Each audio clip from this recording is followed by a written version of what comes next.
അതിനോട് ചേർത്തൊരു ചോദ്യം കൂടെ നമ്മുടെ ഉള്ളിലുണ്ട്. ഇതിനു മാത്രം വചനം എന്തിനാ ഇങ്ങനെ കേൾക്കുന്നത്?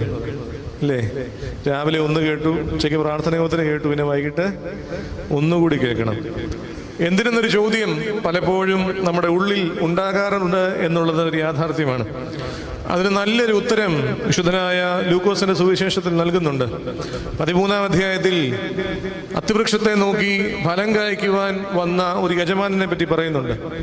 3 വർഷമായിട്ട് ആ അത്തിവൃക്ഷം ഫലമൊന്നും കായ്ച്ചിട്ടില്ല. യജമാനൻ വന്ന് തോട്ടക്കാരനോട് പറയുന്നുണ്ട്, 3 വർഷമായിട്ട് ഈ അത്തിവൃക്ഷം ഫലമൊന്നും കായ്ക്കുന്നില്ല, അതിനെ വെട്ടി നശിപ്പിച്ച് കളയുക.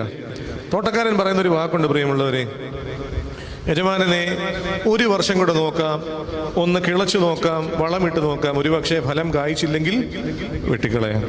പ്രിയമുള്ളവരെ, ആ യജമാനൻ ഫലം അന്വേഷിച്ച് വരുമ്പോൾ ഫലം കായ്ക്കുവാൻ തക്കവണ്ണം